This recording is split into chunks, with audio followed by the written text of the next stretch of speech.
Have you ever wondered what happens when someone violates an intervention order, particularly involving firearms? Picture a scenario where an individual, under an intervention order, is suspected of using firearms.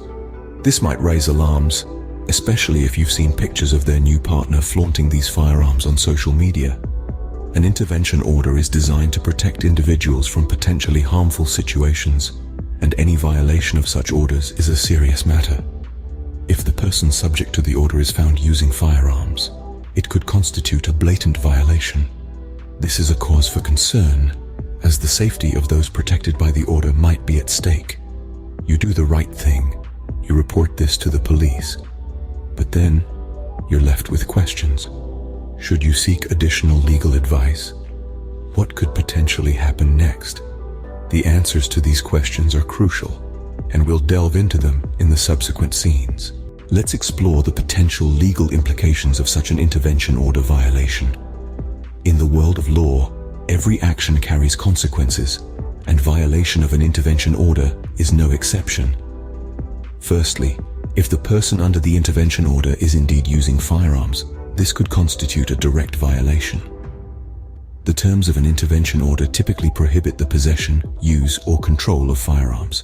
So, if the person is going shooting or even just handling firearms, it's a potential breach. To add a layer of complexity, we can look at a case that sets a precedent. In the case of Samaras and Allen from 2021, the court noted that a father's criminal history and his subjectivity to a firearm prohibition order were relevant to the child's safety. This case illustrates how seriously the courts take firearm restrictions in intervention orders, especially when there are children involved. Secondly, even if the firearms belong to the new partner, if they are under the control of the person with the intervention order, this could also be seen as a potential violation.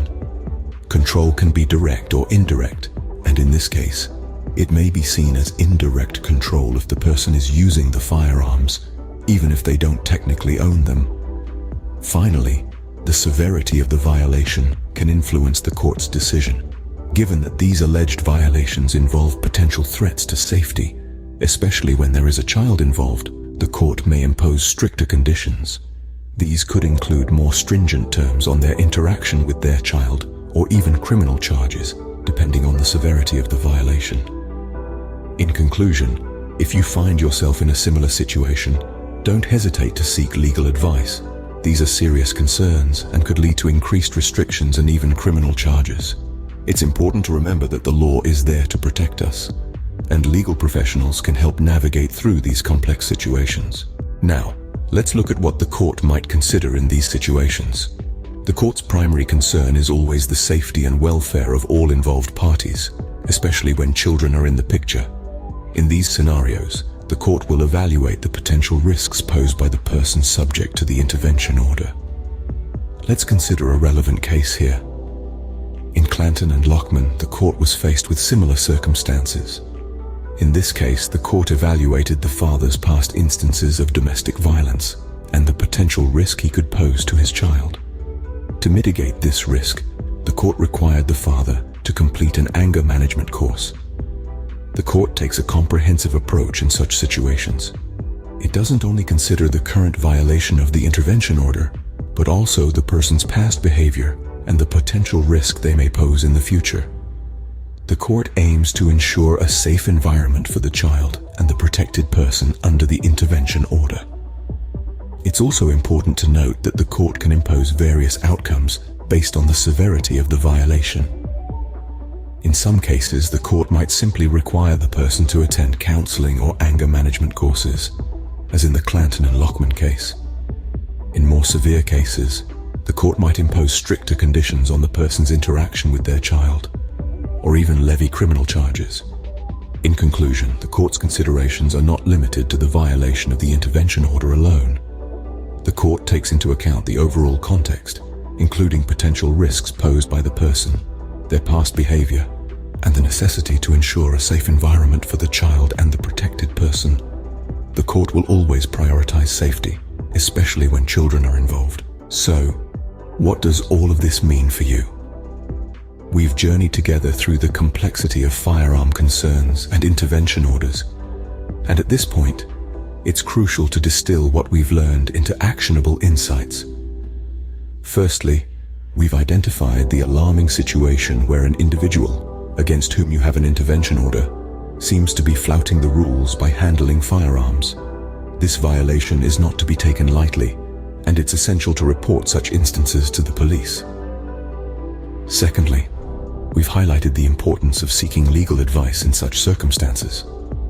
Legal professionals are equipped to guide you through the intricacies of the law and can help you understand potential outcomes. Remember, a violation of an intervention order can have serious legal implications, including increased restrictions and potential criminal charges. We've also touched on the decisive role of the court in these situations. The court considers a range of factors when deciding on further orders, including past criminal history, potential risks, and the safety of any involved children. As demonstrated in the cases we've discussed, the court is committed to ensuring the safety and well-being of all parties, particularly children. To sum up, the violation of an intervention order is a grave matter, particularly where firearms are involved.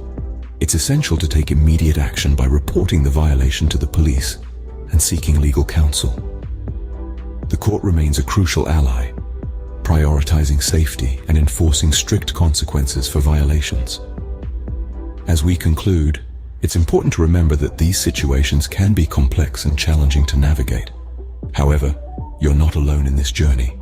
Legal professionals are available to provide guidance, and the court is dedicated to ensuring safety and justice. Always prioritize safety and don't hesitate to seek legal help when in doubt. Thanks for joining us today, and stay tuned for more insights on our channel.